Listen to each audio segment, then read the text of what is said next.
नमस्कार।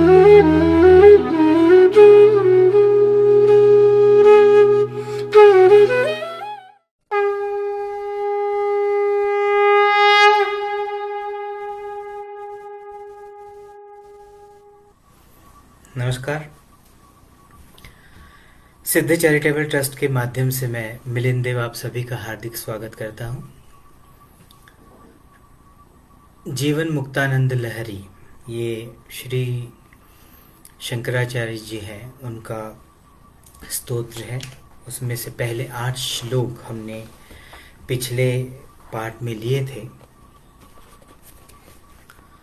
आज टोटल ये 17 श्लोक है। उसमें से बचे हुए जो 8 श्लोक हैं वो आज हम 9 श्लोक है वो करेंगे, उनका अर्थ समझ लेंगे। जीवन मुक्तानंद लहरी, इसका सीधा सीधा मतलब अगर देखें तो जीवन से जो मुक्त हो गया है,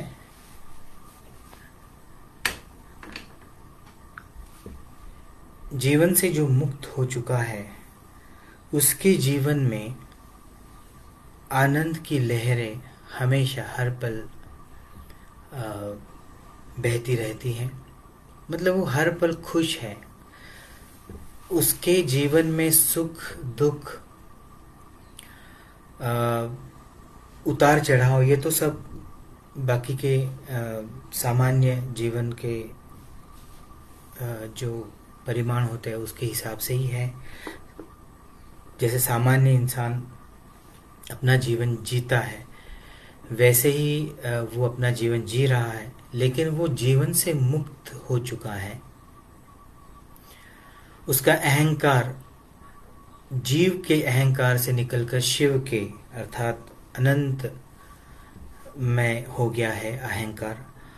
और जीवन की छोटी छोटी चीज़ों में जो उलझकर हम दुखी होते हैं, अस्वस्थ होते हैं, उसमें से वो मुक्त हो चुका है। इसलिए जीवन में जब सभी चीज़ों से मुक्त हो जाते हैं तो बाकी शेष रह जाता है, वो आनंद है।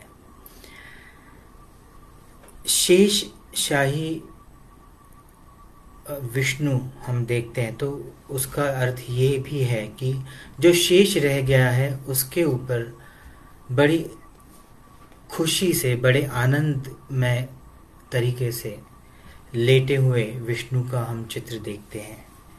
ये क्या दर्शाता है?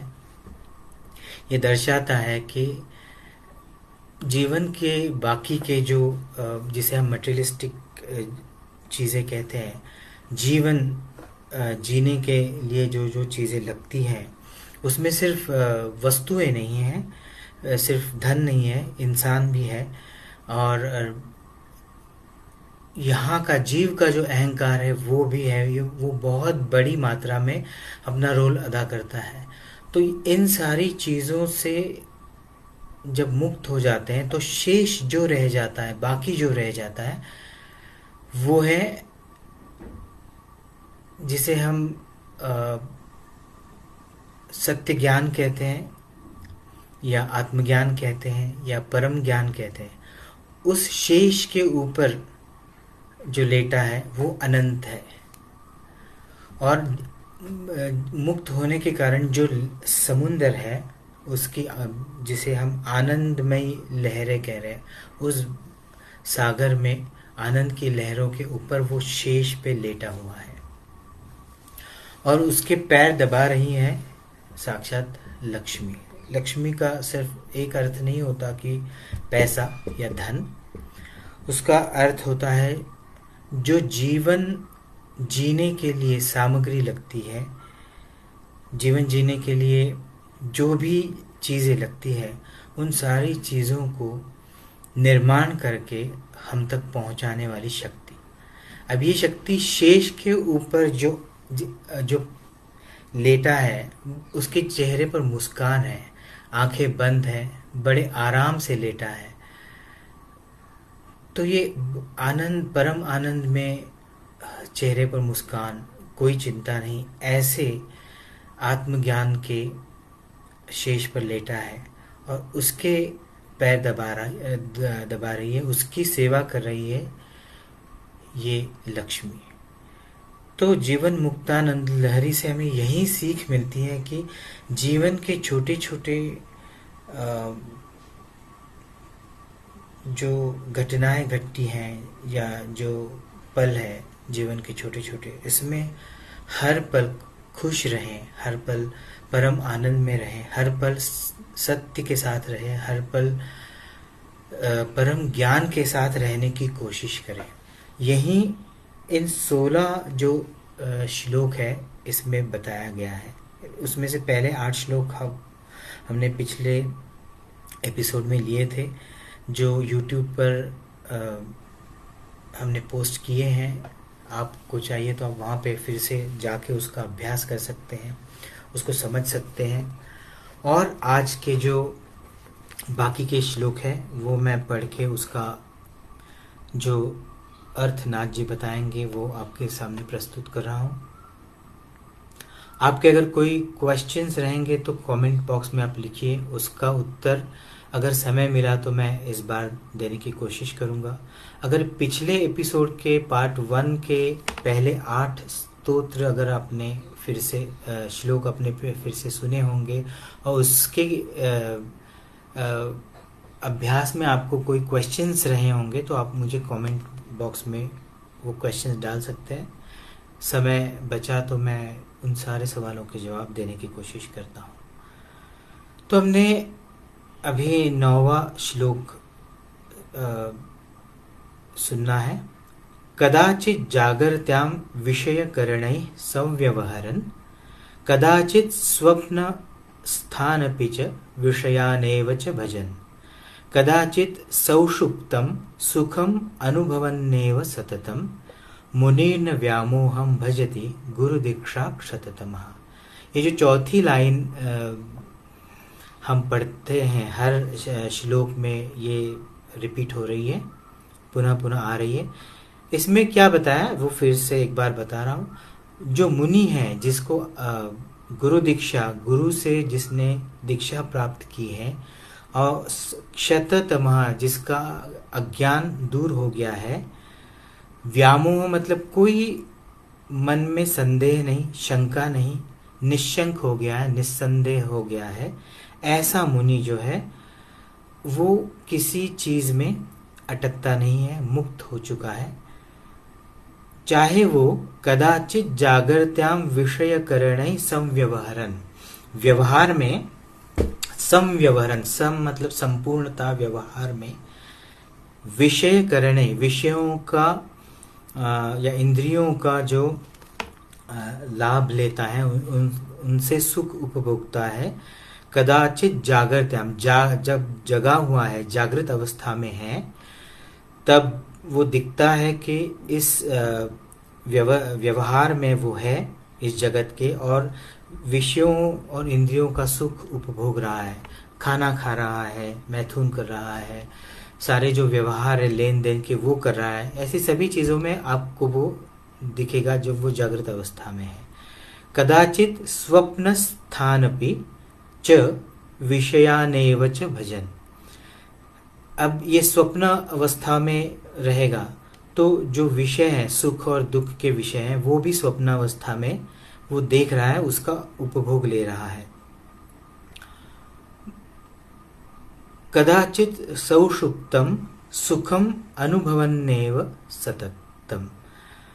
सौषुप्ति, सुषुप्ति, जागृति, स्वप्न और सुषुप्ति, ये 3 अवस्थाएं बताई गई हैं। उसमें से तीसरी सुषुप्ति मतलब सिर्फ हम रोज जो रात को नींद में रहते हैं, वो जिसमें हम स्वप्न देखते हैं, वो स्वप्नावस्था वाली जो नींद है वो नहीं।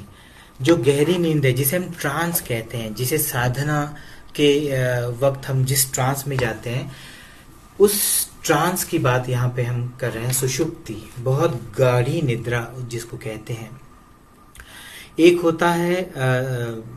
एक होती निद्रा, जब ये शरीर थक जाए, बुद्धि थक जाए, मन थक जाए और कोई विषय मन या बुद्धि तक ना पहुंचे, या इंद्रिय मन बुद्धि का रंजन ना करे, मनोरंजन ना कर सके, ऐसी जब अवस्था आती है तो हम निद्रा में चले जाते हैं।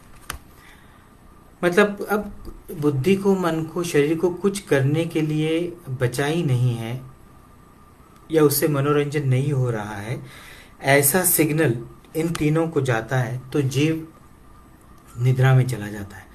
इसमें कोई ज्ञान की स्थिति रहती नहीं है, इसमें सिर्फ शरीर सो जाता है और मन बुद्धि जो है वो घूमती रहती है, वो स्वप्न देखती रहती है। स्वप्न मतलब क्या है? जो सत्य नहीं है। हमने इस जन्म में या पिछले जन्मों में जो एक्सपीरियंस लिया है उसमें से कुछ चीज़ें उनमें हम कनेक्ट हो जाते हैं और वो चीज़ें हम देखते हैं, या फ्यूचर की कोई चीज़ है वो उसमें हम जाके देखते हैं, ये स्वप्नावस्था होगी। तो जब हम नींद से बाहर आ जाते हैं तो कोई भी स्वप्न जो है हमें याद नहीं रहता, क्योंकि उसमें कोई ज्ञान जैसी बात रहती नहीं। अब ये जैसे जागृत अवस्था में है तो विषयों का उपभोग ले रहा है ये मुनि, स्वप्नावस्था में सुख दुख जो भी है, हम कोई स्वप्न देखते हैं, सपना देखते हैं, उसमें हम कहीं पहाड़ से गिर रहे हैं तो बहुत भय लगता है, या कुछ बड़े अच्छे खूबसूरत फूलों के बीच में है तो बहुत अच्छा लग रहा है। तो ये सुख या दुख की जो कल्पना है उसमें हम खोए रहते हैं और उसको स्वप्न अवस्था में भोगते रहते हैं। एक तो है जागृत अवस्था में इस जगत में विषयों को भोगते हैं, या विषयों को स्वप्नावस्था में भोग रहे हैं, या कदाचित सौषुप्तम सुखम अनुभवन्नेव सततम, सुख का अनुभव कर रहे हैं सततम सुषुप्ति अवस्था में, ट्रांस में, मेडिटेटिव मोड में ये कर रहा है। लेकिन ये तीनों अवस्था में भी है, फिर भी ये अगर मुनि जिसको कोई संदेह नहीं है या जिसकी बुद्धि में कोई गड़बड़ नहीं है, वो अवस्था, ये तीनों अवस्था से भी परे ऐसी अवस्था में हर पल है। अवस्था त्रयावस्था तीत अपन हम कहते हैं, हमें पता है अवस्था त्रयातीत, ये तीन जो अवस्था है इसके परे जो गया है वो तीनों अवस्था में सुखों को, इंद्रियों को भोग रहा है, उपभोग ले रहा है, और फिर भी इन तीनों की अवस्थाओं से परे है। तो ये वही कर सकता है जो जीवन से मुक्त हो चुका है। तो हमें इस श्लोक से क्या लेना है? तो हम जागृत अवस्था में भी किसी चीज़ का आनंद ले रहे हैं, उससे मनोरंजन ले रहे हैं, फिर भी उससे मुक्त अवस्था में है, डिटैच्ड अवस्था में रहे, उससे अटैच ना हो, उसको अंदर लेके प्रोसेस ना करें। प्रोसेसिंग अगर होता है तो फिर वो हमारी बुद्धि में, मन में छप जाता है। तो ये नहीं होना चाहिए। आपके सामने टीवी चल रहा है या मोबाइल चल रहा है, कुछ भी चल रहा है, आपने देख लिया, उसको भूल गए, उसमें अटक नहीं जाना है, अटकना नहीं है। सामने कुछ भी हो, आप हर पल अपनी मूल स्थिति में रहने की कोशिश करें। ये इस श्लोक से हमें समझना पड़ेगा। ये तीनों अवस्था में हम कभी ना कभी रहते हैं, या जागृति में है, या स्वप्नावस्था में है, या गाढ़ निद्रा में है, सुषुप्ति अवस्था में है। लेकिन हमें अवस्था से परे, इन तीनों अवस्था से परे जाना है, ये हमें बिल्कुल गांठ बांधना है। और ये तभी हो सकता है जब हम चीज़ों से डिटैच्ड होना सीखें, मुक्त रहना सीखें। कदाप्याशावासाः क्वचिदपि च दिव्यांबरधरः क्वचित् पञ्चास्योत्थां वचनमपि दधानः कटितटे। मनस्वी निःशङ्कः सुजनहृदयानन्दजनको मुनिर्न व्यामोहं भजति गुरुदीक्षा क्षततमः। अब ये मुनि जो है, जिसको गुरु की कृपा के कारण अज्ञान दूर हो चुका है जिसका, और कोई संदेह, कोई मन में शंका नहीं है, अगर कदाप्याशा वासाह क्वचिदपि च दिव्यांबरधर, उसके शरीर पर कोई वस्त्र नहीं है, तो दिव्यांबरधर, दिव्य अंबर धर मतलब, अंबर मतलब आकाश, आकाश का वस्त्र पहनकर वो बड़े शांति से, बड़े आनंद के साथ वो जीवन जी रहा है। क्वचित पंचास्योत्थाम त्वचमपि दधान कटितटे, अगर कभी वस्त्र नहीं है तो निर्वस्त्र दिगंबर अवस्था में वो बड़े आनंद के साथ है। कभी अगर बड़े अच्छे दिव्य वस्त्र उसे पहनने के लिए मिले, अनमोल वस्त्र उसे पहनने के लिए मिले, तो भी वो उतना ही शांत है, उतना ही स्थिर है। अच्छे वस्त्र नहीं मिले इसलिए बिल्कुल दुखी नहीं है, या बड़े अनमोल वस्त्र मिले इसलिए बहुत सुखी या बहुत ही खुश नहीं है। बैलेंस्ड वे में अपना जीवन जी रहा है।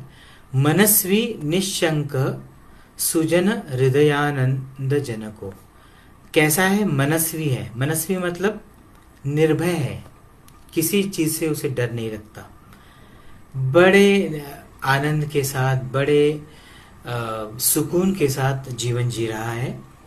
निशंक, कोई शंका नहीं मन में कि अरे ये मुझे नहीं मिल रहा है तो क्यों नहीं मिल रहा है, मिल रहा है, अगर मिल गया तो अरे ये मेरे हाथ से जाएगा क्या। ऐसी बहुत सारी शंकाएं मन में जो सामान्य इंसान के सामान्यतः आती है, आम इंसान के मन में हर पल उमड़ती रहती है। अगर दुख मिला तो ये दुख क्यों मिल रहा है, मुझे सुख क्यों नहीं मिल रहा है, अगर सुख मिल रहा है तो ये सुख हाथ से निकल नहीं जाएगा ना। हर चीज में चिंता ही है। आज के वक्त में हम इसको बहुत ज़्यादा समझ सकते हैं, क्योंकि कोविड-19 से हम घर बैठे हैं उसके कारण, और कईयों के जॉब जा रहे हैं या जाने की आशंका है, या किसी को जॉब ना मिलने की आशंका है। तो ऐसे बहुत सारे, फिर आगे क्या होगा, कोई बिजनेस कर रहा है तो बिजनेस चलेगा या नहीं चलेगा, आगे क्या होगा, ऐसी बहुत सारी शंकाएं मन में लेके हम लोग जी रहे हैं।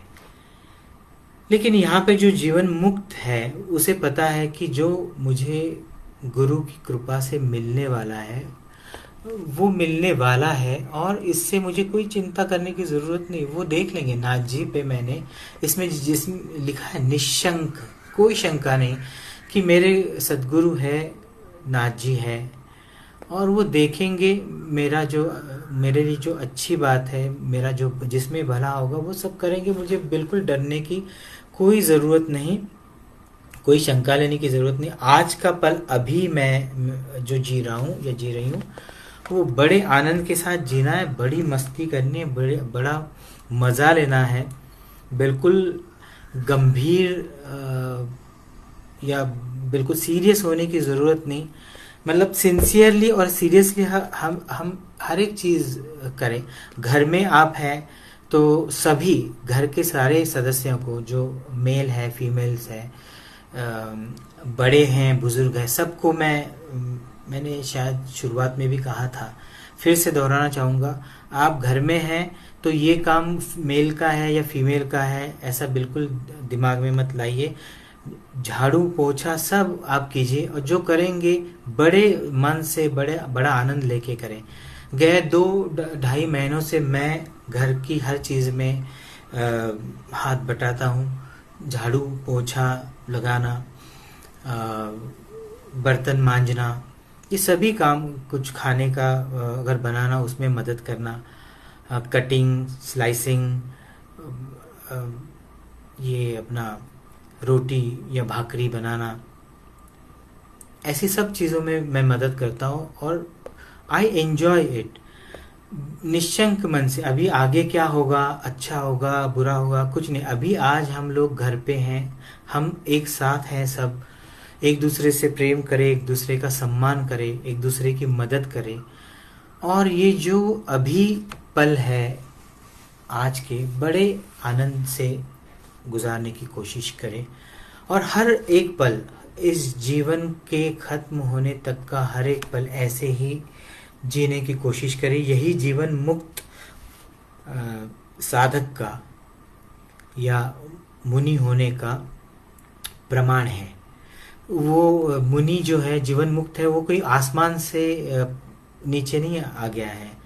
हम में से हर कोई जीवन मुक्त हो के बड़े एंजॉय हर पल को करके ये जीवन जी सकता है, क्योंकि हमको इसके लिए मनस्वी होना पड़ेगा, निर्भय होना पड़ेगा, निशंक होना पड़ेगा।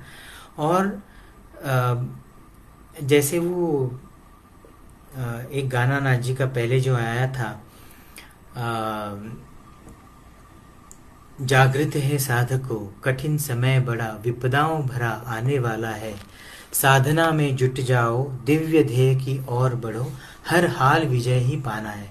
इसमें जो एक स्टैंजा में लिखा है कि पथदर्शी है साथ हमारे, शक्तिमान और अविचल हैं, उन पर पूरा रखे भरोसा, हमें लक्ष्य तक जाना है।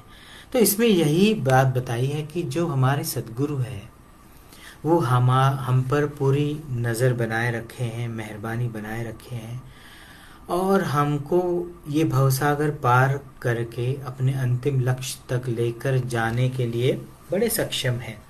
सिर्फ वो ये देख रहे हैं कि हम कितना मनस्वी होते हैं, निर्भय होके जीते हैं, कितना निशंक होकर उन पर पूरा भरोसा रखकर हम आगे बढ़ते हैं, कितनी साधना करते हैं, कितना जो वो बता रहे हैं उन चीज़ों को अडॉप्ट करके हम आगे बढ़ रहे हैं।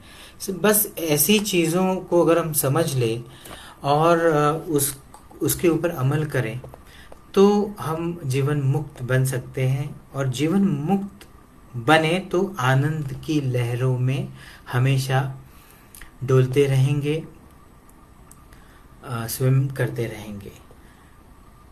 आगे बढ़ते हैं।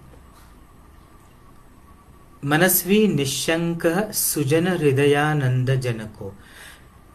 सुजन मतलब जो अच्छे लोग हैं, उनके हृदय को आनंद देने का काम ये जो मनस्वी निशंक मुनि है उसके कारण होता है। अभी आप देखिए, अगर जो जीवन से सचमुच में मुक्त हो चुका है, उसको कोई डर नहीं है, उसके मन में कोई शंका नहीं है, ऐसा व्यक्ति जब आपके जीवन में आता है तो आप अगर कोई मन में शंका है या कोई डर है तो उससे बात करने के बाद आपकी वो शंका या डर दूर हो जाता है और उसके कारण निश्चंक होकर, मनस्वी होकर आप जीना शुरू करते हैं तो आपके हृदय में आनंद की फव्वारें फूटने लगती हैं।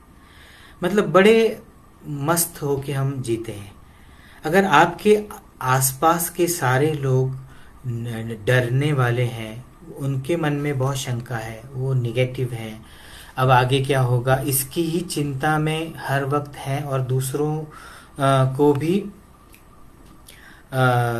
को भी ऐसी ही शंका से जीवन जीने के लिए मजबूर कर रहे हैं, तो ऐसी व्यक्ति के साथ हम ज़्यादा दिन तक खुश नहीं रह सकते। तो ऐसा व्यक्ति आपके जीवन में अगर है तो वो ही जीवन मुक्त है, वही मुनि है जो आपको निर्भयता से जीने के लिए कह रहा है, बिना किसी शंका के जीने की बात कर रहा है, अपने गुरु पर पूरा भरोसा रखने की बात कर रहा है, और अपने आसपास के लोगों को उसके कारण बड़ा आनंद मिल रहा है, सुकून मिल रहा है। कदाचित सत्वस्थः क्वचिदपि रजोवृत्ति युगतस्, तमोवृत्तिः क्वापि त्रितयरहितः क्वापि च पुनः। कदाचित संसारी श्रुतिपथ विहारी क्वचिदहो, मुनिर्न व्यामोहं भजति गुरुदीक्षा क्षततमः। कदाचित सत्वस्थ, अभी हम सबको पता है सत्व, रज और तम ये तीन वृत्तियां हैं। कभी वो दिखेगा सात्विक गुणों से लिप्त, कभी वो रजोवृत्ति से लिप्त, उन गुणों से लिप्त दिखेगा, उस वृत्ति से लिप्त दिखेगा। तमोवृत्ति क्व अपि, कभी दिखेगा उसमें तम वृत्ति है। कभी त्रितय रहित क्वापि च पुनः, कभी क्या होगा, त्रितय रहित, ये तीनों वृत्तियां उसमें दिखेगी, कभी सत्व, कभी रज, कभी तम, ऐसे गुणों से वो बिहेव करेगा, ऐसे दिखेगा, लेकिन वो हमेशा पुनः त्रितय रहित, ये जो तीन वृत्ति हैं उससे रहित, उससे परे, उसका मूल जो रहेगा इन तीनों से मुक्त, ऐसा ही उसका स्वभाव, मूल स्वभाव रहेगा, क्योंकि वो जीवन से मुक्त हो चुका है। कदाचित संसारी श्रुति पथ विहारी क्वचिद हो, कदाचित संसारी, कभी संसार के मतलब गृहस्थी में बड़े चाव के साथ वो गृहस्थी वाला दिखेगा, उसमें उसमें फोकस्ड है ऐसे दिखेगा, उसमें उलझा हुआ है ऐसे दिखेगा। और कभी दिखेगा श्रुति पथ विहारी क्वचिद हो, श्रुति मतलब ज्ञान, ज्ञान के पथ पर विहार करने वाला दिखेगा। मतलब कभी सत्व रजतम ऐसी स्थिति, वृत्ति उसकी दिखेगी, उसी स्थिति में दिखेगा।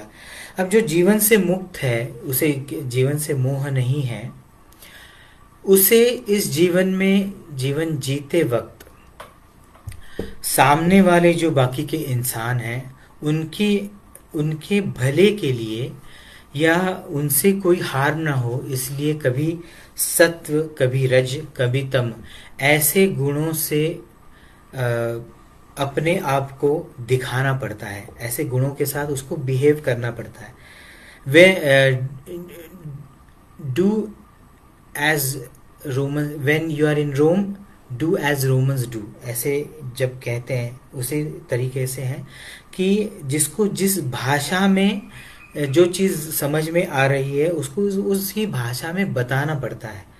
जैसे आपके सामने कोई जर्मन लैंग्वेज में बात करके उसको समझ में आ रही है और आप फ्रेंच भाषा में बात कर रहे हैं, तो उसको कभी भी समझ में नहीं आएगा कि आप क्या कहना चाहते हैं। तो उसको अगर जर्मन भाषा आ रही है तो आपको जर्मन लैंग्वेज में ही समझाना पड़ेगा, या इस तरीके की लैंग्वेज से आपको समझाना पड़ेगा जो सबको समझ में आए। तो ये जर्मन को जर्मन लैंग्वेज में बताना, ये मतलब सत्व रज तम, ये तीन अवस्था में रहना, जो सामने जैसी घटना घट रही है या सामने जो जीव आपके हैं उसके हिसाब से। और या तो आप ऐसी लैंग्वेज डेवलप करो जो पशु पक्षियों से लेकर इंसान को, सबको, किसी भी देश प्रदेश का हो, उसको समझ में आ जाए। ये है तीन अवस्था से रहित वाली जो अवस्था है वो। कभी कभी संसार, ये शादी की है, बच्चे हैं, गृहस्थाश्रम में वो बड़े आराम से रह रहा है, इन सब के बावजूद उसके मन में श्रुति पथ विहार हो, ये हमेशा मन से ज्ञान के पथ पर विहार कर रहा है। ज्ञान मतलब ये बुकिश नॉलेज की बात नहीं कर रहे हैं, सत्य ज्ञान, आत्मज्ञान, परम ज्ञान जो कभी बदलता नहीं है, ऐसा ज्ञान, आत्मा का ज्ञान। मैं कौन हूँ, क्या हूँ, किस लिए आया हूँ, सभी जीवों में मैं हूँ मतलब क्या है, परम शक्ति का मतलब क्या है, अनंत का मतलब क्या है, नथिंगनेस का मतलब क्या है, मैं वो हूँ मतलब क्या है। ऐसी सारी चीज़ों को समझने का जो ज्ञान है, उस ज्ञान के पथ पर हर क्षण वो विहार कर रहा है, मतलब उसी में, ज्ञान में ही है। भले वो दिखाई दे कि गृहस्थी संभाल रहा है, गृहस्थाश्रम में है और वहाँ भी बड़े मज़े से रह रहा है, बिना किसी शंका के, बिना किसी भेद के, बिना किसी डर के, बड़े मस्ती के साथ मस्त मौला होके रह रहा है। या कभी किसी के साथ जो सात्विक है उसके साथ सात्विकता से, जो रजो गुण वाला है उसके साथ रजोगुण से, जो तमोगुण वाला है उसके साथ तमोगुण से, ऐसे बात करके या उससे काम, उसके साथ काम करके वो अपना जीवन जी रहा है, लेकिन अंदर से वो हर पल ज्ञान के ही पथ पर विहार कर रहा है, क्योंकि गुरु की कृपा से उसका अज्ञान में अंधेरा दूर हो चुका है और कोई शंका या संदेह उसके मन में नहीं है, गड़बड़ उसके मन में नहीं है, और ज्ञान के प्रकाश में अपने पथ पर वो चल रहा है। इससे क्या लिया हमने? हमको इसी तरह ही चलना है। हमने अपनी गृहस्थी बसाई है, शादी की है, बच्चे हुए हैं, हम रोज़ मर्रा के जीवन की सारी अच्छी बुरी जो घटनाएं उनके साथ डील कर रहे हैं, लेकिन उनके साथ डील करते वक्त हमको जो भी बाह्य आवेश है, बाह्य जिसे हम कहते हैं कि अभिनिवेश है, उसके साथ डील करना है। किसी को हमें अगर थोड़ा गुस्सा होके बात करनी है तभी वो समझ जाएगा, तो हमको हम गुस्सा हो गए हैं ये दिखाना है। अंदर से शांत है लेकिन बाहर से गुस्सा होके हमने दिखाया, क्योंकि उसी के गुस्सा करने से वो सामने वाला इंसान समझ जाएगा। किसी को सिर्फ प्यार से समझा दिया, बता दिया तो वो समझ गया, और वो भी हम जब बात कर रहे हैं उससे तो बड़े जेन्युइनली कर रहे हैं, अंदर से हम शांति है। या किसी को कोई प्रेजेंटेशन वाला, आज के जीवन में आप गए 15-20 सालों से मैं देख रहा हूँ ये ट्रांजिशन। मैं फिल्म मेकिंग के मीडिया के माध्यम में गए 30 सालों से काम कर रहा हूँ। पहले 15 से 20 साल के बीच में इतना नहीं था जितना आज के 10-15 सालों में मैं देख रहा हूँ। पहले ऐसा था कि आप अपना, जब मैं किसी क्लाइंट के पास जाता था तो वो देखते थे कि आपका काम दिखाइए कैसा है, आपको समझ कितनी अच्छी है, आप कितने क्रिएटिव है, आप हमारा काम अच्छे तरीके से कर पाएंगे या नहीं, इसके ऊपर ज़्यादा फोकस होता था। आज की डेट में आप कौन सी कार लेके आए हैं, आपके पास कौन सा लैपटॉप है, कौन सा मोबाइल है, कौन सा आईपैड है, कौन से गैजेट्स हैं आपके पास, आपके कपड़े कौन से ब्रांड के हैं, आपके जूते कौन से ब्रांड के हैं, आपने परफ्यूम कौन सी लगाई है, आपका लिंगो कैसे है, आपका speaking language, how do you speak, style कैसा है, आप कितनी बड़ी बड़ी बातें करते हैं, आपके ऑफिस कितना ग्लैमरस है। ये चीज़ें पहले आती हैं, बाद में आपका काम आता है। तो ये बाहरी ऊपरी जो दिखावा है उसमें आज का जगत बहुत ज़्यादा उलझा है, क्योंकि उनकी शिक्षा, उनकी जो पढ़ाई है, ये जितनी ज़्यादा वेस्टर्न हो गई है उतना वेस्टर्न दिमाग हमारा ज़्यादा हो गया है। बाहर के देशों में ये बहुत ज़्यादा चीज़ें मायने रखती हैं कि आप लोन लेकर भी बड़ी गाड़ी लीजिए, बहुत सारी चीज़ें, आपका ऑफिस वेल फर्निश्ड होना चाहिए, ब्ला ब्ला ब्ला ब्ला, ये सब होना चाहिए, ग्लैमरस होना चाहिए, बड़े बड़े लोगों में आपकी उठक बैठक होनी चाहिए। चाहे आप ज़्यादा आर्टिस्टिक ना हो, क्रिएटिव ना हो, आप ज़्यादा टैलेंटेड ना हो, लेकिन आपका सोशल सर्कल बड़ा है, कनेक्टिविटी बहुत ज़्यादा है, तो आपको काम बहुत ज़्यादा मिलेगा। तो बेचने वाला मिट्टी भी सोने के भाव बेच रहा है, और ना बेचने वाला सोना मिट्टी के भाव में बेच रहा है। आज के तारीख में हम लोग ये ज़्यादा देखते हैं। तो ये अभी है, ये ऐसी चीज़ें। तो अगर हमें इस संसार में रहना है तो बाहर से कोई चीज़ अगर हमें दिखानी है तो we have no other choice, but लेकिन अंदर से हम बड़े सुकून के साथ, बड़े आनंद के साथ, बड़े सिंपल सत्य को पकड़ के, सही चीज़ों को पकड़ के हम लोग आगे बढ़े। गलत काम नहीं करना चाहिए, ये तो डेफिनेटली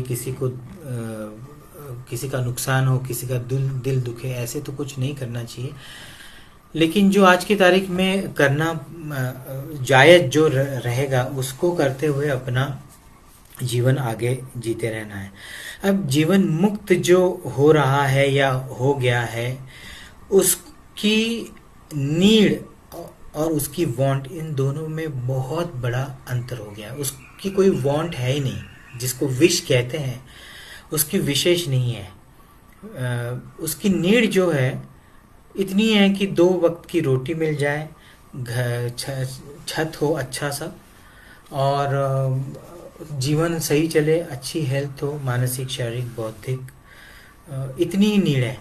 ये जब बहुत ज़्यादा चीज़ें लगने लगती है कि मेरे पास अभी जो, इससे मुझे दुगना चाहिए, चौगुना चाहिए, और उसके लिए मैं भागदौड़ कर रहा हूँ, तो फिर उसके साथ आने वाली सभी चीज़ें हैं, फिर वो आपको तकलीफ देगी या दुख देगी, ये तो है। और फिर उसको अगर आपको चाहिए तो यू विल हैव टू पे द प्राइस फॉर दैट। फिर आपको उसके लिए रोना जायज़ नहीं है। फिर जो भी है उन कॉन्सिक्वेंसेस को आप ले लीजिए। लेकिन जैसे मैंने पहले भी कहा था कि स्टीव जॉब्स जो थे एप्पल के क्रिएटर ओनर, उनको जब वह मृत्युशैया पर थे तब पता चला कि अरे मैंने पूरा जीवन अपना ऐसे ही बहुत बड़ा काल जीवन का वेस्ट कर दिया, गंवा दिया। अभी मुझे समझ में आ रहा है कि मेरे परिवार के लोग, मेरे दोस्त, मेरे आसपास जितने भी मेरे वेल विशर्स हैं, उन सबके साथ रहना, उनके साथ प्रेम से रहना, उनका आदर सम्मान करना, उनके जो काम है वो करना, उनकी मदद करना, और enjoy every moment of our life without any fear, without any you know without any कोई शंका, निशंक होकर ऐसे जीना अगर मैंने जिया होता तो मेरा जीवन सार्थक होता। लेकिन मैंने जीवन इतना अनमोल है, उसको गंवा दिया। तो मरते वक्त ये पता चलना बहुत ही दुखदाई भाग है, क्योंकि फिर आपके पास समय ही नहीं ना, खत्म हो गया जीवन। और अगला जीवन आपको कैसे मिलेगा, कहाँ पे मिलेगा, आपको पता नहीं है ना। तो उस जीवन में आपके आसपास कौन लोग होंगे, आपके पास आपके गुरु होंगे नहीं होंगे, ये भी पता नहीं है आपको गाइड करने वाले। क्योंकि ये जीवन में तो पूरा जीवन आपने मटेरियलिस्टिक चीज़ों में ही गंवा दिया। तो वो पाने के लिए आप बाय हुक और क्रुक, जैसे कहते हैं कि जो भी हो, उस कैसा भी हो, हमको वो पाना है। ऐसे हमने जीवन जी लिया तो बहुत सारे गलत काम भी किए, कर्म भी किए, तो उसका तो फल हमें मिलना है, उसको भुगतना ही पड़ेगा। तो अभी से अगर समझ में आता है एंड वांट एंड नीड का फ़र्क हम समझ के अगर अपना जीवन जीते हैं, तो धीरे धीरे हर एक चीज़ से हम मुक्त हो जाते हैं। और जैसे मुक्त हो जाते हैं तो चाहे हम राजमहल में हो या कुटिया में हो, हिमालय के यहाँ उस खूबसूरत वादियों में हो, या किसी गटर के बाजू में खड़े हो, we are happy, and that happiness is very important rather than आपके पास बहुत सब कुछ है and you are not happy.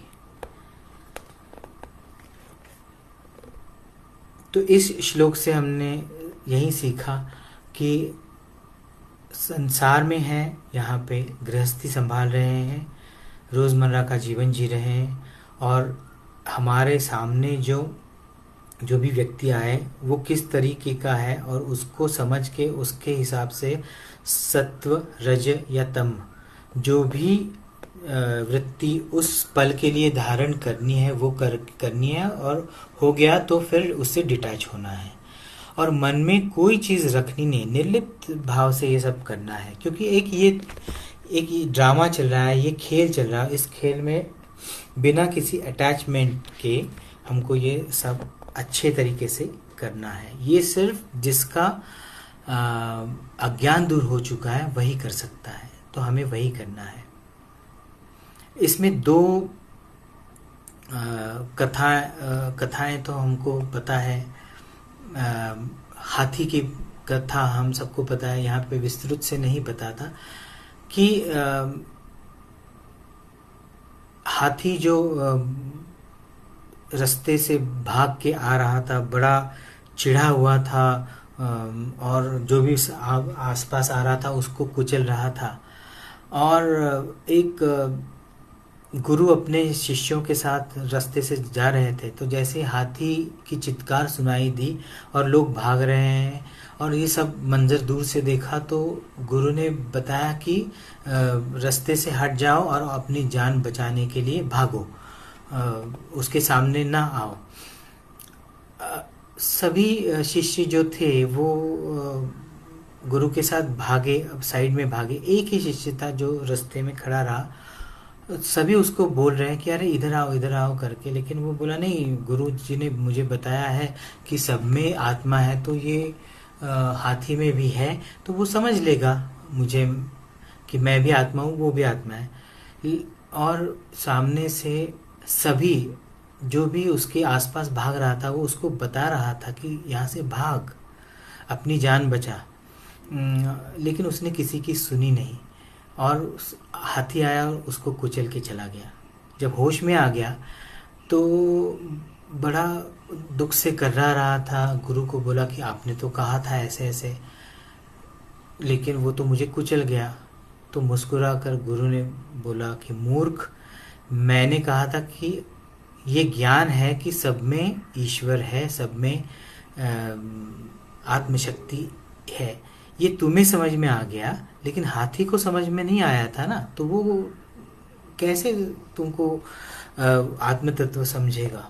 और ईश्वर अलग अलग रूप में तुम्हारे आसपास भागते भागते तुम्हें बता रहा था कि अपनी जान बचाओ, भागो, लेकिन तुमने सुना नहीं, गलत तरीके से उस चीज़ को ले लिया और अब रो रहे हो, उसका परिणाम भुगत रहे हो। तो मूर्खों की इस जगत में कमी नहीं है, यही हमें दिखाई देता है। आगे बढ़ते हैं। कदाचिन मौनस्थ क्वचिदपि च वाग्वाद निरतः, कदाचित् स्वानंदे हसति रभसा त्यक्तवचनः, कदाचिल्लोकानां व्यवहृति समालोकनपरो, मुनिर्न व्यामोहं भजति गुरुदीक्षा शततमः। कदाचिन् मौनस्थः क्वचिदपि च वाग्वाद निरतः। मौनस्थ, कभी वो दिखेगा कि मौन अवस्था में है, मौन है, कुछ बात नहीं कर रहा है, दिन भर, 2 दिन, 3 दिन, 10 दिन वो मौन साधे हुए रहेगा। क्वचिदपि च वाग्वाद निरतः, कभी वाग्वाद निरतः,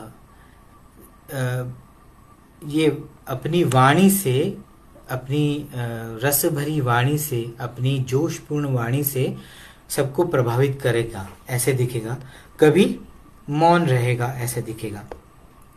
कदाचित स्वानंदे हसति रभसा त्यक्त वचन, कभी अब बात करते करते वो बात छोड़कर उसे किसी चीज में इतना आनंद आ जाता है कि हंसते ही रहता है, हंसते ही रहता है, हंसते रहता है, बड़े आनंद के साथ हंसते रहता हुआ दिखाई देगा कभी। कदाचिल लोकानाम व्यवहृति समालोकन परो, समालोकन परो, कदाचिल लोकानाम, कभी लोगों का जो व्यवहार है उसका बड़ी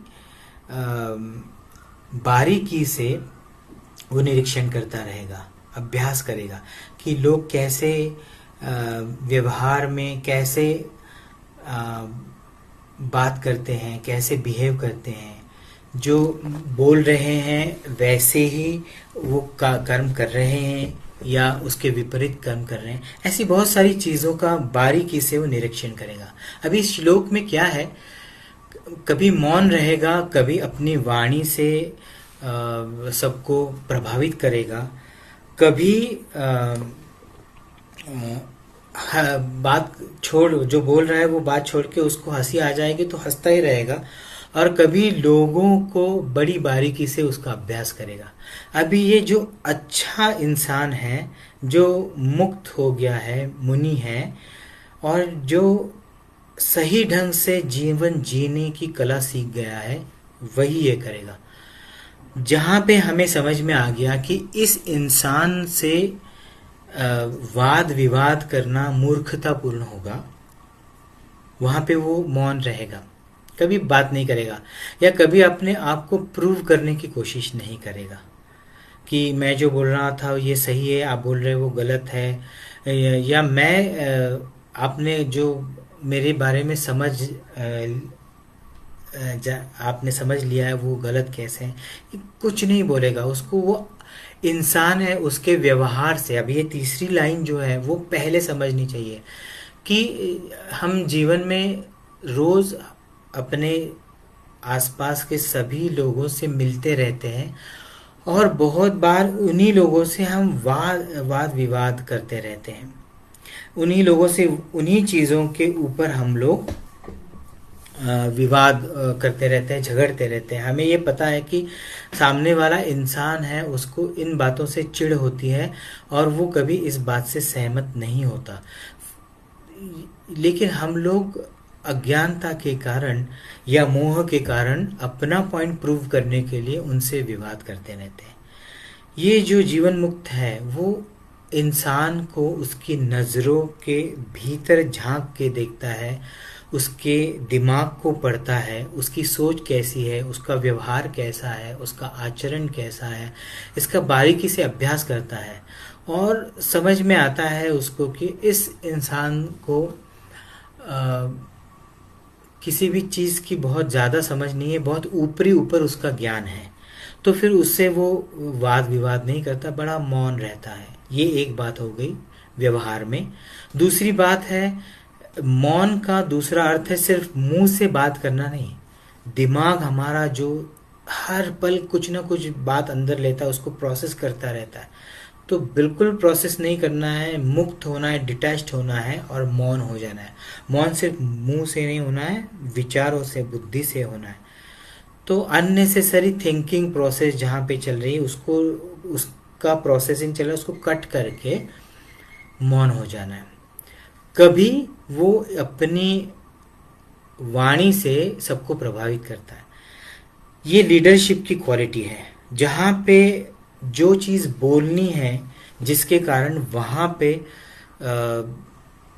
लोग बहुत आपसे प्रेरित होंगे, अच्छा काम करेंगे, अच्छा कर्म करेंगे, जिससे समाज को कुछ फायदा हो सकेगा, ऐसा काम करेंगे, या उसका कुछ भला होगा, ऐसा काम करेंगे। उसका मतलब जिस इंसान को ये मुनि बता रहा है, उसका कुछ भला होगा इसलिए बता रहे हैं। तो सही समय पर सही इंसान से सही बात करना, ये जीवन मुक्त इंसान की क्वालिटी है। जहाँ पे ज़रूरत है मोटिवेट करने की, वहाँ पे मोटिवेट करेगा, जहाँ पे नहीं है वहाँ पे नहीं बात करेगा। जहाँ पे उसको समझ में आएगा कि यहाँ पे मैं अपनी बात रखूं तो ही वो समझ में आ जाएगी और उसका एक्शन में परिवर्तन होगा, वहीं पे वो बात रखेगा। और कभी कभी इन सारी चीज़ों को देखकर उसे इतनी हंसी आती है कि वो हंसता ही रहेगा, बड़े आनंद आनंद में रहेगा। हंसना मतलब सिर्फ खिलखिलाना, ये एक्शन नहीं है। हंसना मतलब बड़े मस्त मौला अंदर से खुश हैं, हंस रहे हैं, मज़े ले रहे हैं, ये जो है ऐसी स्थिति में रहेगा। भले बाहर सुख है या दुख है, इससे कोई लेना देना नहीं। तो इससे सीख लेनी है कि जब हम किसी इंसान से मिलते हैं, अभी हमारे घर के लोग हैं, हम वहीं से स्टार्ट कर सकते हैं कि घर के लोगों का आप थोड़ा सा डीप स्टडी कीजिए कि किसका स्वभाव क्या है, किस चीज़ से वो उसे अच्छा लगता है, किस चीज़ से उसको बुरा लगता है, उस इंसान में क्या अच्छाई है क्या बुराई है, उससे क्या सीख ले सकते हैं क्या नहीं लेना है, ये सब हमने देखना है। और उसमें से अच्छा जो है अपने लिए रखना है, बुरा है वो छोड़ देना है। उसके लिए उससे हेट करना नहीं है, उससे द्वेष नहीं करना है, उस पर चिढ़ना नहीं है, उसको कुछ कम आंकना नहीं है, कुछ नहीं करना है। जिससे जो अच्छा मिले वो लेना है। ये हम घर के अपने दोस्तों के साथ बड़ी बारीकी से उनका स्टडी करें, और फिर अगर लगता है कि यस इसके साथ रहने से, बात करने से, दोस्ती करने से मेरे जीवन में बड़ा अच्छा बदलाव आता है, तभी उस दोस्ती का कोई मतलब है। यह रिश्ते, हर रिश्ते में अभी हम माँ या बाप उनको चूज नहीं कर सकते, लेकिन उनके भीतर जो अच्छे या बुरे गुण हैं उनमें से हम अच्छे गुणों को चूज कर सकते हैं। तो ये डिटैच्ड होकर सभी रिलेशनशिप में देखना, और उसमें से जो अच्छा है अपने लिए ले लेना, और अपने हिसाब से अपने तरीके से उसको अपने जीवन में लेकर आना, उसका उपयोग करना। ये नहीं कि सिर्फ कॉपी नहीं करना, सिर्फ उसको समझना, चिंतन मनन करना और अपने जीवन में उसको इम्बाइब करना अपने तरीके से, जिससे अपनी ग्रोथ हो। और उस ग्रोथ के कारण ऊपर के श्लोक में जैसे कहा है, सुजन हृदय आनंद जनको, दूसरों के मन को आपके रहने से, आपकी बात करने से, या आपकी उस वक्त बात ना करने से आनंद मिलता है, सुख मिलता है, ऐसे आपका व्यवहार होना चाहिए। ये जिसका होता है वो मुनि होता है, वो जीवन मुक्त होता है। हम वही भूल करते रहते हैं कि हम इम्प्रेस गलत चीज़ों के कारण होते हैं लोगों से, और आगे बढ़ने के बाद बहुत सारे लोग हमको निराश करते हैं, और फिर हमारी उनके प्रति जो धारणा होती है वो खराब हो जाती है, गलत हो जाती है, हम उनसे दूर हो जाते हैं। अगर हम उनका अवलोकन करें, अभ्यास करें, बड़ी बारीकी से उनकी साइकोलॉजी समझ ले, उनका आचरण व्यवहार समझ ले, उनका विचार करने का तरीका समझ ले, और उसमें जो भी आपको कॉन्ट्रास्ट लगता है उससे आप बचने की कोशिश करें, तो बड़े अच्छे तरीके से हम सभी से घुल मिल कर जी सकते हैं और बड़े आनंद के साथ अपना जीवन जी सकते हैं।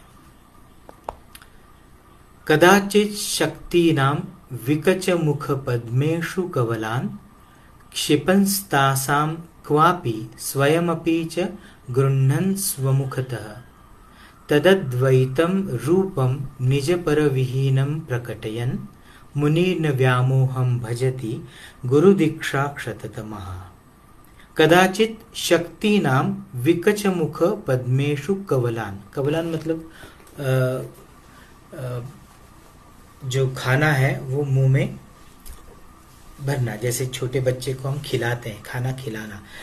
तो कदाचित शक्ति नाम विकच मुख पद्मेषु कवलान, अभी शक्ति के जो रूप है अलग अलग, क्या कहते हैं उसको, मूर्ति है, उस मूर्ति को आप खाना खिला रहे हैं। जैसे हम एक थाली में पूरा खाना रखते हैं, फ्रेश बनाया हुआ, और वो भगवान के सामने रखते हैं, उसको खाना खिलाते हैं और फिर हम खाते हैं। तो कभी ये मुनि कैसे दिखेगा कि उसको खाना खिला रहा है, उस मूर्ति को भोजन उसके सामने रख रहा है, उसको खिला रहा है, उसके मुख में खाना डाल रहा है। हम क्या करते हैं, थाली में सिर्फ परोसते हैं, रखते हैं उसके सामने, कुछ संस्कृत श्लोक बड़बड़ाते हैं और फिर वही प्लेट लेके हम खाना खाते हैं। लेकिन ये मुनि है, उसका ये विश्वास है कि ये जो मूर्ति है, इस मूर्ति में परम शक्ति है, शक्ति का वास है, भगवान है, तो उसको अपने हाथ से खाना खिला रहा है। कभी क्षिपस्तासाम क्वापि स्वयं अपि च गृह्णन् स्वमुखतः, अपने मुख में वो जो खाने का निवाला है वो ले रहा है। कहाँ से? उस मूर्ति से निकाल कर अपने मुख में ले रहा है। कभी उसको खिला रहा है, कभी उस मुख से निकाल के स्वयं वही खाना खा रहा है। जैसे माँ के मुख से माँ के मुख में हमने एक निवाला भर दिया और उसी मुख से हमने निकाल के खाया, तो उसमें हमको मिठास लगती है माँ के मुख से खाए हुए खाने को। तो ये उस मतलब जैसे हम माँ को सत्य समझते हैं वैसे उसने समझा है, और उसको कभी निवाला दे रहा है या उससे कभी निवाला ले रहा है, जैसे माँ मुझे खाना खिला रही है ऐसे। तद वैतम रूपम निज पर विहीनम प्रकटयन। तो ये अद्वैत रूप जो है कभी द्वैत रूप में प्रकट प्रेम को प्रकट करेगा, कभी अद्वैत रूप में समय उसको प्रकट करेगा, ऐसे उसका भाव रहेगा। ये करते वक्त उसमें ऐसा कुछ नहीं रहेगा कि अरे मैं बड़ा सिद्धि हूँ, बड़ा योगी हूँ, बड़ा कार्मिक हूँ, या बड़ा उच्च कोटि का अद्वैत तत्ववेत्ता हूँ, साक्षात्कारी हूँ, मुझे ज्ञान आत्मज्ञान मिल गया, ऐसा कोई उसके भाव में मन में भाव नहीं रहा। निज पर विहीनम प्रकटयन। निज पर मतलब मैं अपना पराया, ऐसा कोई उसमें भेद नहीं रहेगा, अभेद रहेगा। कभी द्वैत रूप में भी रहेगा, कभी अद्वैत रूप में भी वो प्रकट करेगा अपने आप को, लेकिन सब में वो इसके परे रहेगा। तो हमें भी ऐसे ही रहना है। अगर हम किसी मंदिर में चले गए तो बड़ी श्रद्धा से प्रेम से उस मूर्ति को नमन करें, उसकी पूजा करें, चाहते हैं तो मन से पूजा करें, या आपको लगता है कि फूलों से पूजा करनी, फूलों से पूजा करें, लेकिन मन में यही भाव होना चाहिए कि वहाँ पे साक्षात परम शक्ति है और वो परम शक्ति मुझ में भी है, तो हम दोनों एक ही है, और मैं अपने आप को ही प्रेम कर रहा हूँ, अपने आप का ही सम्मान कर रहा हूँ, और अब मैं एक अंशिक हूँ, एक पानी की छोटी सी बूंद हूँ और वो सागर है बड़ा, तो वहाँ पे अपने आप को सरेंडर करना है उस सागर को, इसी भाव में रहना है बिना अपने अहंकार को जगाए। तो ये जो मुनि है, ये ज्ञानी है, वही ये कर सकता है। आज के तारीख में हम देखते हैं कि लोग अहंकार से भरे हैं, ब्रांडिंग से भरे हैं, अपने आप को प्रूव करने में पड़े हैं, इसके पीछे पड़े हैं। ये कुछ करने की ज़रूरत नहीं, आप मज़े ले लीजिए, आनंद से के साथ रह लीजिए, सब चीज़ों से मुक्त होकर। ये बहुत इम्पोर्टेंट चीज़ है। तो आगे बढ़ते हैं।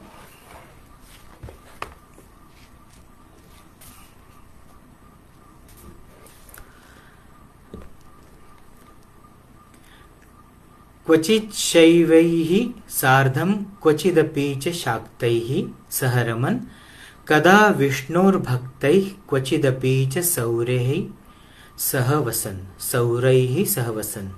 कदाचित् गाणेशैर्गत सकल भेदो द्वयतया, मुनीन् व्यामोहं भजति गुरु दीक्षा क्षततमः। क्वचित् शैवैः सार्धं क्वचिदपि च शाक्तैः सह रमन्। कभी ये जो मुनि हैं ये कभी क्वचित् शैवैः, शैव मतलब शिव भक्त, उनके साथ शिव भक्त जो रहेंगे, शिवगण जो रहेंगे, उनको शैव कहा जाता है, शिव को मानने वाले, उनके साथ रहेगा तो शिवगण बन के रहेगा, शिव भक्त बन के रहेगा। कभी शाक्तैः सह रमन्, शाक्तैः मतलब शक्ति, मतलब देवी जो है उनके भक्तों के बीच रहेगा तो देवी की भक्ति करेगा, कभी शिव की भक्ति करेगा, कभी देवी की भक्ति करेगा, श्री विद्या जैसे जिसे कहते हैं उसकी उपासना करेगा, उनके साथ रहेगा तो उन भक्तों के साथ रहेगा। तो कदा विष्णोर्भक्तैः क्वचिदपि च सौरैः सह वसन्, विष्णु के भक्तों के साथ रहेगा तो विष्णु की भक्ति करेगा। क्वचिदपि च सौरैः सह वसन्, सौर मतलब सूर्य, सौर के भक्त जो रहेंगे, सूर्य को देवता कहने वाले जो रहेंगे उनके साथ रहेगा तो सूर्य की भक्ति में मगन रहेगा। कदाचित गणेशैर् गत सकल भेदो द्वयतया, गणेश के भक्तों के साथ रहेगा तो गणपति की उपासना करेगा। समाज के किसी भी वर्ग में इन देवताओं के साथ जो भक्ति कर रहे हैं उनके साथ रहेगा तो उन्हीं के साथ भक्ति करेगा। अद्वैत मतलब उसमें कोई भेद नहीं है उसके मन में उनके प्रति।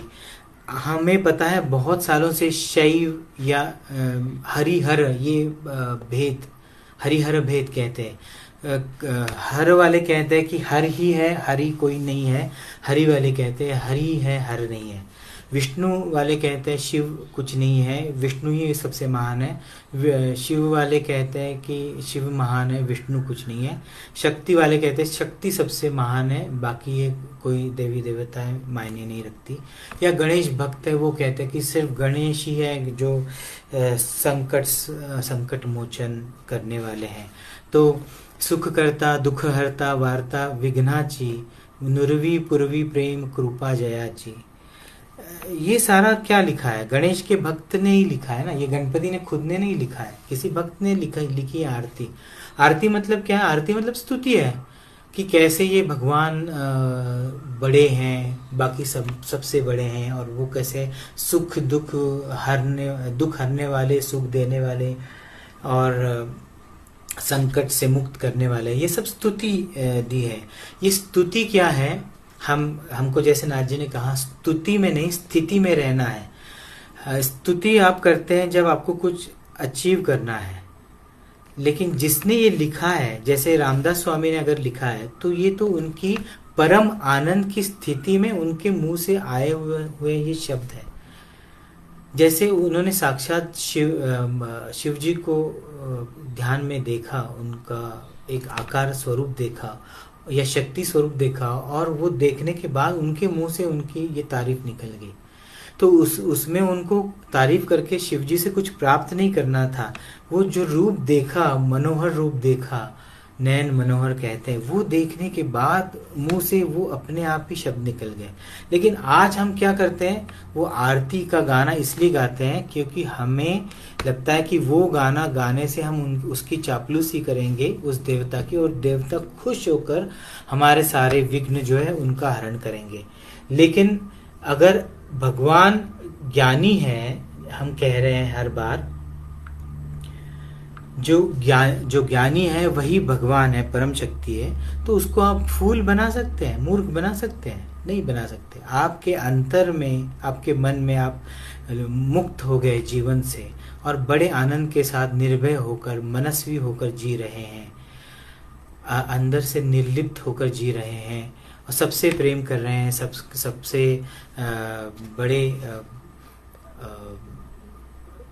क्या कहते हैं उसे, बड़े इज्जत से बात कर रहे हैं, बड़े उनके काम कर रहे हैं, उनकी जो ज़रूरत है वो पूरी करने की कोशिश कर रहे हैं, और उसमें कोई पुण्य पाने की लालसा नहीं है, सिर्फ निर्लिप्त होकर, मुक्त होकर काम कर रहे हैं। तो परम शक्ति जो बड़ा सागर है उसको समझ में आएगा कि ये बूंद जो है ये साफ सुथरी होगी, स्वच्छ होगी, तो फिर अपने आप ही वो खींच लेगा अपनी और हम बूंद से फिर से सागर बनेंगे। तो ये समझ में आना चाहिए कि जब आप कहीं गए हैं और कोई भक्त है वो आपको प्रसाद दे रहा है उनके उस देवता का, तो बड़े प्रेम से ले लीजिए, सम्मान के साथ ले लीजिए, खाइए, मजे कीजिए, उनसे कृपा लीजिए, उनको यही कहिए उस देवता को या देवी को कि मुझे सद्बुद्धि दे, मैं मुक्त हो जाऊं, आत्मज्ञान को प्राप्त हो जाऊं, सबकी सेवा कर पाऊं और मुझे पाप पुण्य से कोई भय या सुख ना हो। यही हम हर देवी देवताओं से कृपा की मांग करें, ना कि हेट करें।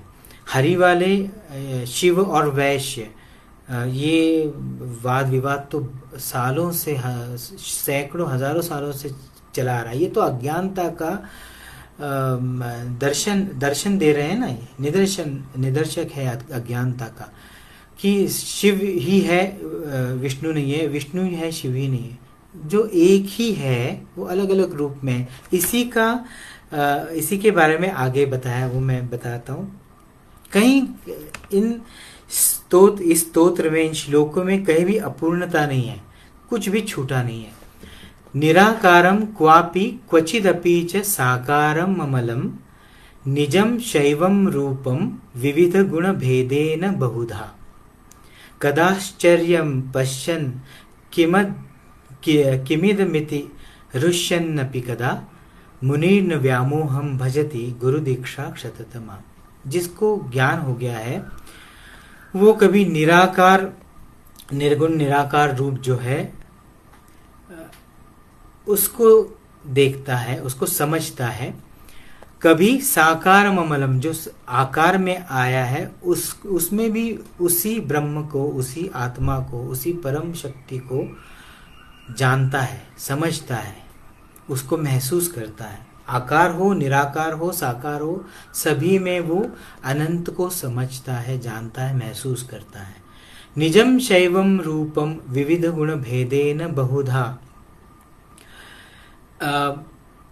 अलग अलग नाम, अलग अलग रूपों में, विविध गुण भेदेन बहुधा कदाश्चर्यम पश्यन् किमिदम इति रुष्यन्नपि कदा। अलग अलग आकार में, अलग अलग रूपों में एक ही तत्व को देखकर उसे आश्चर्य होता है और कितना सुंदर है, कितना इसमें मज़ा है, ऐसे उसके मन में आनंद की लहरें निकलती हैं। मतलब अभी जो पहले वाला श्लोक मैंने बताया उसी को यहाँ पर आगे दे दिया गया है कि निराकार है उसमें भी उसे परम आनंद होता है, उसे महसूस करके। साकार को देखकर भी उसको उतना ही आनंद होता है, उससे कोई चिढ़ता नहीं है या ऐसे उसके प्रति घृणा या द्वेष नहीं है या कोई मोल्ड नहीं है। निजम शैवम रूपम विविध गुण भेदेन बहुधा, अलग अलग गुण, अलग अलग रूप, अलग अलग कलर्स, अलग अलग टेक्सचर्स, अलग आकार एक ही तत्व के इसमें देखकर उसे बड़ा आश्चर्य होता है कि जैसे मैंने कहा कि गणपति को मानने वाले कहते हैं कि विष्णु नहीं है, विष्णु को मानने वाले कहते हैं कि नहीं शिव बड़ा है, विष्णु को मानने वाले कहते हैं विष्णु बड़ा है, शिव नहीं, शिव वाले कहते हैं कि शिव बड़ा है। ऐसे इसको सुन के उसे आश्चर्य होता है और अलग अलग आकार में जो लोग उसके प्रति अटैच्ड है उसको देख के भी उसको आश्चर्य होता है, लेकिन उसमें वो सब में एक ही तत्व को देख रहा है, इसलिए उसको बड़ा आनंद आता है। बड़ी मज़ेदार चीज़ें लगती हैं ये सारी चीज़ें और वो बड़े मज़े लेके उसको वो महसूस करता है, क्योंकि उसके मन में कोई व्यामोह नहीं, कोई संदेह नहीं, कोई संदिग्धता नहीं, कोई डर नहीं है।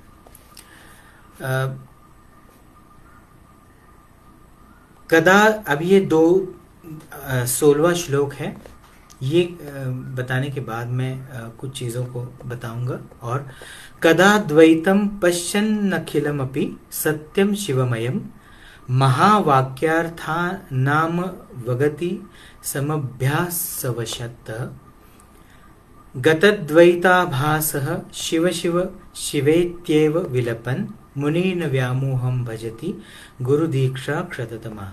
कदा द्वैतं पश्यन् अखिलम अपि सत्यम शिवमयम, ये द्वैत जो है जिसमें वो व्यवहार कर रहा है, ये सारा जो प्रपंच है, विश्व है, ये तो द्वैत ही है। हमें हमेशा बताया गया है कि एक कॉइन है, उसके दो अलग अलग साइड्स है, वैसे ये जगत है, इसमें दो साइड्स है, सुख है तो दुख है, रात है तो दिन है,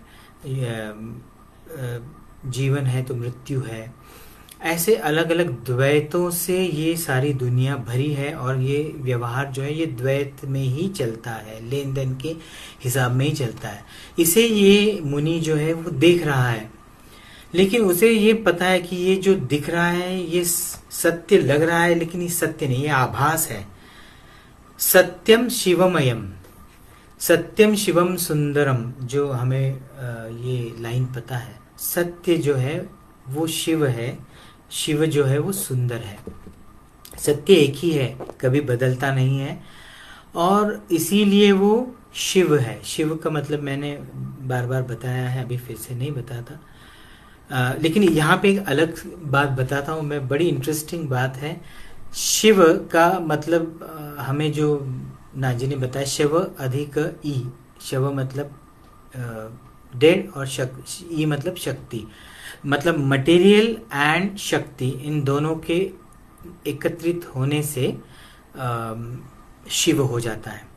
अभी ये डेड, शव जो है, शव मतलब डेड, डेड का मतलब मरा हुआ नहीं, नथिंगनेस, अनंत, अनंत अधिक शक्ति, अनंत जो है ही, पहले से ही है, अभी है और आगे भी रहेगा।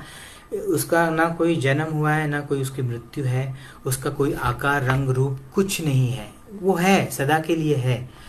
This is what Anant he is, this is what शव इज। उसमें कोई हलचल नहीं है, इसीलिए उसको डेड कहते हैं। जिसमें हलचल है उसको शक्ति कहते हैं, जिसमें हलचल नहीं है उसको डेड कहा गया, शव कहा गया। तो नथिंगनेस में कुछ हलचल हुई, उसे शक्ति कहा गया। तो शक्ति और अशक्ति मतलब शक्ति नहीं, इन दोनों के मिश्रण से सारा जगत, सारा प्रपंच बना है, जो शिव, जिसे शिव कहते हैं। शिव मतलब कुछ भी नहीं है और सब कुछ है। इन दोनों का मिलाप होके, एक एकत्रित होके एक तीसरी चीज बनती है जो भ्रमात्मक है। क्योंकि शक्ति जब निकल गई तो नथिंगनेस फिर से हो गया, डेड हो गया, नथिंगनेस, है ना। तो फिर से शक्ति चलित हो गई तो कुछ चीज निर्मित हुई और चलने लगी, जीवन आ गया। तो ये जीवन होने का ना होने का जो खेल चल रहा है, ये भास है, आभासात्मक है, ये सत्य नहीं है, असत्य है। मतलब अभी है लेकिन कुछ देर के बाद नहीं रहेगा, उसे असत्य कहा गया। और जैसे ब्रह्म सत्य जगन मिथ्या, मिथ्या का मैंने बताया, मिथ मतलब जो चीज, दो चीजें जुड़कर तीसरी चीज बनती है, उसको मिथ्या कहा गया है। जो चीजें जुड़कर आई है वो एक दूसरे से अलग होने वाली है। तो अनंत जो है वो है ही, वो कहीं जाता नहीं आता नहीं, वो सभी जगह है। उसमें जब शक्ति आती है और कुछ काम करना शुरू करती है, मटेरियल बनता है, मटेरियल के अंदर शक्ति बनती है, ये सब शक्ति और शव का खेल शुरू होता है। शव इसमें कुछ काम नहीं करता, ही इज नथिंगनेस, लेकिन उसमें शक्ति काम करती है। शक्ति 5 तत्वों को एक साथ आकर्षित करती है, फिर एक साथ आकर वो 5 तत्व एक आकार बनाते हैं, उसके अंदर जाकर, भीतर जाकर शक्ति बैठ जाती है। और फिर शक्ति तो चलित है, इसलिए वो जो आकार है वो चलने लगता है, घूमने लगता है, फिरने लगता है। यही शक्ति 5 तत्वों से हमारा मगज बनाती है, हमारा ब्रेन बनाती है। उसके अंदर खुद शक्ति विचार के माध्यम से बनती है, बैठती है, मन बनाती है, उसके अंदर बैठ जाती है। और ये सारा पैकेज है, उसको हमने जीव कहा है। तो ये जो जीव है उसको बना के उसके अंदर बैठ जाती है, और ये सारा जो है वो अनंत में है। तो यही सत्य है, ये जिसे समझ में आ गया है, ये इस द्वैत में जगत को देखता है और उसे उसका आभास या असत्यता है वो समझ में आ गई है। इसलिए सब चीज़ों में होकर भी वो सब चीज़ों से मुक्त है, इसलिए परम आनंद में है। यही स्थिति है उसकी। महावाक्यार्था नाम अवगति समभ्यास अवश्यतः। उसको ये महावाक्य पता है, कौन सा? अहम ब्रह्मास्मि, शिवोहम, ये जो सारे महावाक्य है, तत्वमसि, ब्रह्मास्मि, अहम ब्रह्मास्मि, ये जो सारे महावाक्य हैं, ये उसे पता है, उसका उसने अभ्यास किया है, उसको साधना के माध्यम से महसूस किया है, कर रहा है हर पल, और मुक्त हो गया है। ऐसा जो है उसे अहम ब्रह्मास्मि का दर्शन हो चुका है।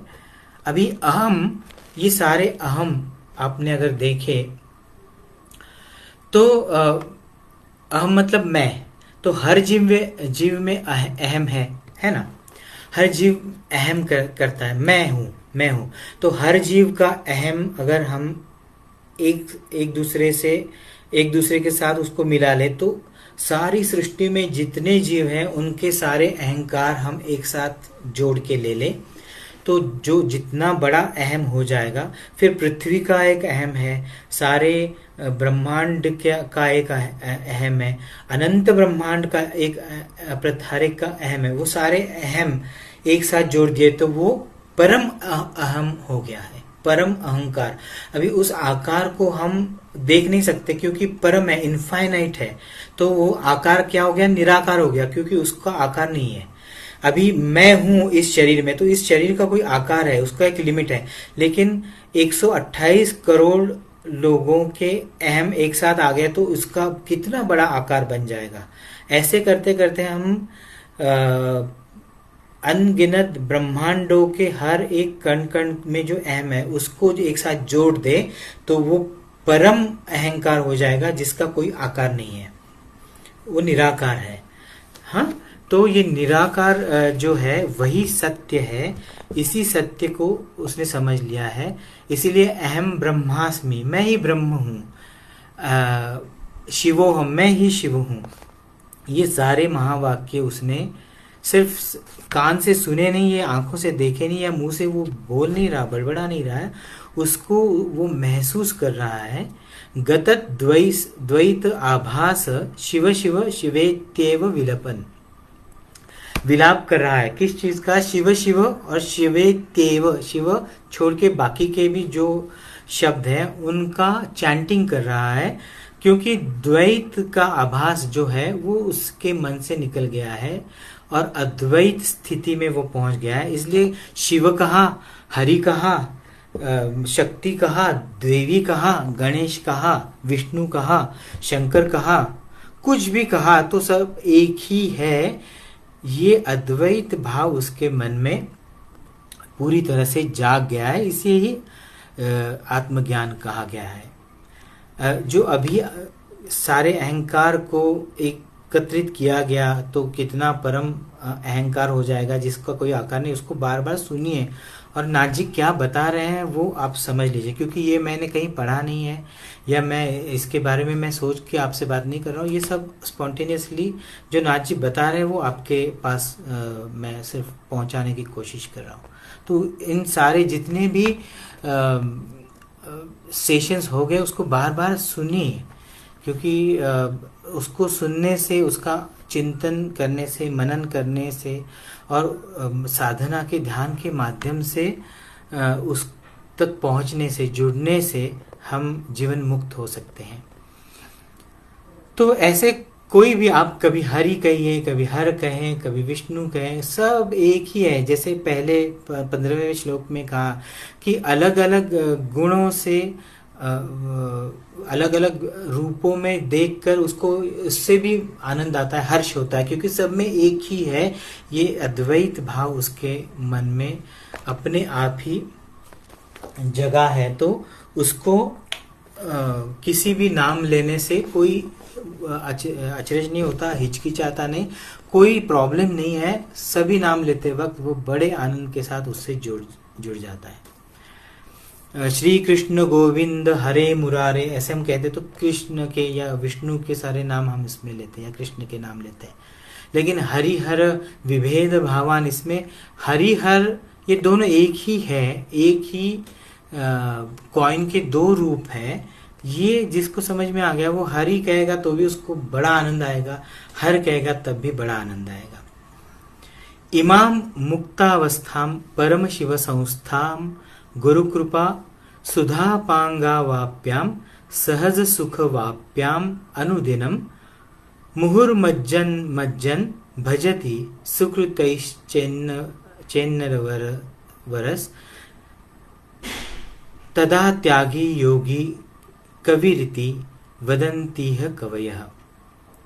इमाम मुक्तावस्थाम परम शिव संस्थाम गुरु कृपाम सुधा पांगा वाप्याम सहज सुख वाप्याम अनुदिनम, हर दिन प्रतिपल बड़े सुख में सहज रूप में बड़े सुख के साथ ये मुनि जो है, ये जीवन मुक्त मुनि जो है वो दिन बिताता है, क्योंकि ये 17वां श्लोक है। 16वें श्लोक, पहले श्लोक से 16वें श्लोक तक जो बताया, वर्णन किया गया है श्लोकों में,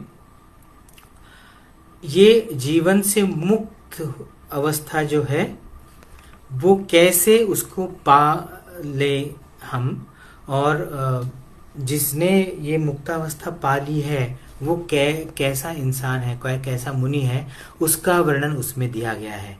तो आपको ये समझना पड़ेगा कि ये 16 श्लोक में जो वर्णन दिया गया है, जो जिससे मैच होता है वो जीवन मुक्त है, या हमें अगर जीवन मुक्त होना है तो ये 16 श्लोक है, उनका अध्ययन करना चाहिए, चिंतन मनन करना चाहिए और उसका आचरण करना चाहिए, तो हम डेफिनेटली जीवन मुक्त हो गए या उसी पथ पर हम चल रहे हैं। अब ये क्या है? सुधा पांगा वाप्याम सहज सुख वाप्याम अनुदिनम। ये गुरु कृपा बड़ी चीज इसमें बताई गई कि गुरु की कृपा हो तो, और आपके बहुत सारे पुण्य हो तो ही आप इस जीवन मुक्त अवस्था में जा सकते हैं। मुहुर्मज्जन मज्जन भजति सुकृतैश्चैन्न रवरस। ऐसे जब आप उस स्थिति में होते हैं तो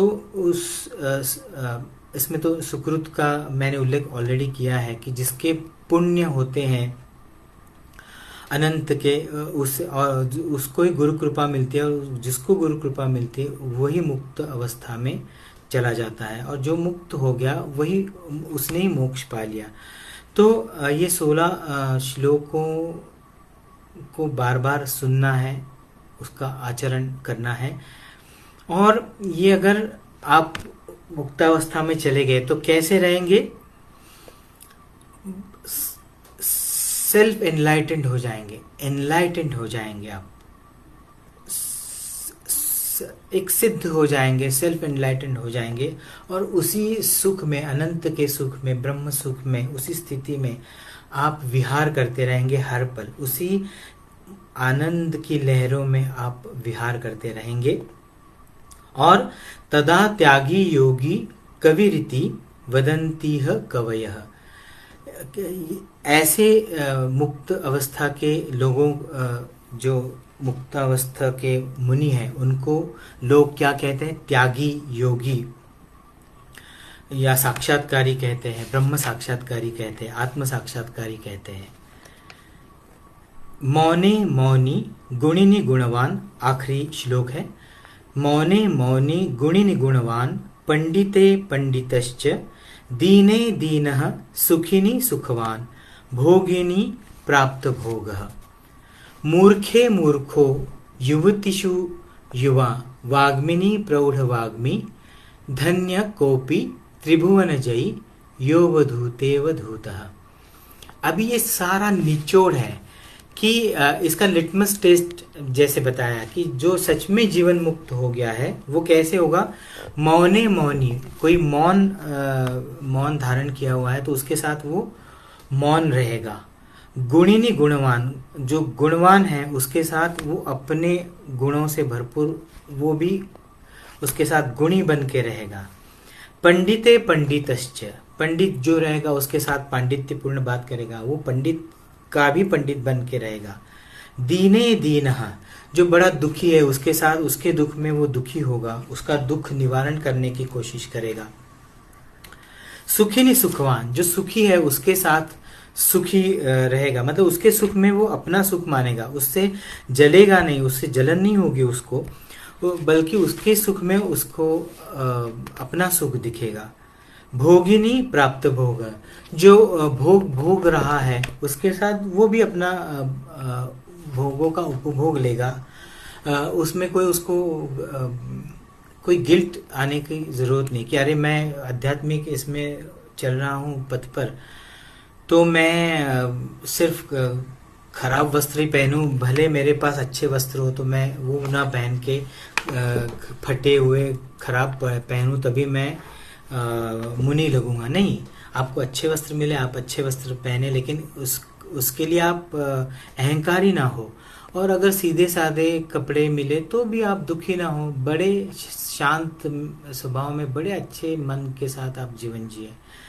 मूर्खों के साथ मूर्ख बना रहता है, मतलब क्या, उसे पता है कि मूर्ख के साथ वाद विवाद करके कोई फायदा नहीं है, तो वो मूर्ख जो कहेगा उसको ही बोलेगा हाँ सही है, तू कह रहा है सही है, तू सही मूर्ख है, तो तू सही है। उसको ये नहीं समझाने की कोशिश करेगा अरे तू मूर्ख है, तू क्यों ऐसे बोल रहा है, फिर वो वाद विवाद करेगा, लड़ेगा झगड़ेगा, उसको गलत का साबित करने की कोशिश करेगा। नहीं, मूर्खों के साथ मूर्ख जैसा व्यवहार करेगा, खुद नहीं मूर्ख बनेगा, उस मूर्ख के जैसा वो व्यवहार करेगा। युवतिषु युवा वाग्मिनी प्रौढ़ वाग्मी। युवतीषु युवा, युवतियों में या युवों में जो जवान है उनके साथ जवान बन के रहेगा, वहाँ पे बुढ़े जैसे बात नहीं करेगा, उनके साथ हंसेगा खेलेगा, उनके जो मज़े ले रहे उसमें वो भी मज़े लेगा, उनको अननेसेसरी ये समझाने में नहीं जुटेगा कि अरे तुम कर रहे हो गलत हो, नहीं, युवा हैं अच्छा कर रहे हैं तो उनके साथ रह के उनका हौसला अफजाई करेगा, उनको मोटिवेट करेगा, उनको आगे बढ़ने के लिए मदद करेगा। वाग्मिनी प्रौढ़ वाग्मी, प्रौढ़ों के साथ रहेगा तो बड़ी प्रौढ़तापूर्ण बात करेगा, प्रौढ़ता से रहेगा, बड़ी मैच्योरिटी के साथ रहेगा। प्रौढ़ मतलब मैच्योर लोगों के साथ बड़ी मैच्योरिटी के साथ बात करेगा। युवा मतलब इमैच्योर कहें अगर, या बालक कहें, छोटे हैं कहें आयु में, उनके साथ रहेगा तो उनके जैसा रहेगा। धन्य कोपी, वो धन्य है, त्रिभुवन जयी, तीनों भुवनों को उसने जय कर लिया है, विजयी हो गया है तीनों भुवनों में। ऐसा जो कोई अवधूत है उसके साथ जब रहेगा तो अवधूतों का अवधूत बन के रहेगा। तो ऐसा जो कोई धन्य अवधूत है जिसने तीनों भुवन जीत लिए हैं, उसके साथ रहेगा तो अवधूत का अवधूत बन के रहेगा। तो पानी तेरा रंग कैसा जिसमें मिलाऊं उसके जैसा, ये सही माने में किसी योगी का, किसी जीवन मुक्त मुनि का वर्णन बताया गया है। और ये कोई, मैंने शुरुआत में ही कहा कि आकाश से गिरी हुई चीज़ नहीं है, या उसे कोई पंख नहीं है, या कोई देवी देवता जिसे हम कहते हैं, ऐसा नहीं है। हम ये बन सकते हैं क्योंकि हम ये हैं, लेकिन हम ये बनना नहीं चाहते या हम ये बनने के लिए कोशिश नहीं कर रहे, ये हमारा प्रॉब्लम है। ये प्रॉब्लम हमारी है, परम शक्ति की नहीं है, तो इसे हम लोग सुधार सकते हैं। तो मुझे लगता है जीवन मुक्तानंद लहरी से बड़ी सुंदर रचना कोई दूसरी नहीं हो सकती, क्योंकि उसमें पूरे जीवन जीने का तरीका दिया गया है मुक्त होकर, और ये जिसने साध लिया उसने सब साध लिया, वो मुक्त होकर मोक्ष को प्राप्त हो गया, और उसके लिए बाकी कुछ करने की जरूरत नहीं, बहुत सहज रूप में, बहुत सहज भाव में रहना है। तो मुझे लगता है कि आज का जीवन मुक्तानंद लहरी हमें बड़े आनंद की लहरों में ऐसे आगे लेके जा रहा है, तो इसी आनंद के लहरों में हम रहें। आज का सेशन वैसे तो कंप्लीट हो गया है। आज मैंने साधना नहीं ली है, क्योंकि साधना तो अभी जो बात कर रहे थे उसी में ही जो वाइब्रेशंस आ रही थी नाथ जी से मुझ तक और मुझसे आप तक, हम सभी उससे जुड़े थे। ज्ञान के माध्यम से जो वाइब्रेशंस आ रहे थे वही साधना हो गई है, 1.5 घंटे की साधना हो गई, ऐसे आप जान लीजिए। अगला जो सेशन रहेगा ईश्वर क्या है इसके बारे में, तो उसमें भी बहुत सारे ऐसे सवाल आपके मन में रहेंगे, उसके मेरे भी मन में है, तो वो मैं नाथ जी के माध्यम से आप तक पहुंचाने की कोशिश करूंगा। अगर उसके बारे में आपको कोई सवाल है आपके पास, तो मुझे पहले से आप भेज सकते हैं। उन सवालों के जवाब में ईश्वर क्या है उस सेशन में देने की ज़रूर कोशिश करूंगा। तो आशा करता हूं कि आज का सेशन आपके लिए महत्वपूर्ण रहा होगा, उससे हमने कुछ सीख ली होगी और उसको हमारे जीवन में हम इम्बाइब करेंगे और एक अपग्रेडेशन होगा हमारे जीवन का। तो चलिए चलते हैं। अलक्ष्य निरंजन परिपूर्ण कल्याण।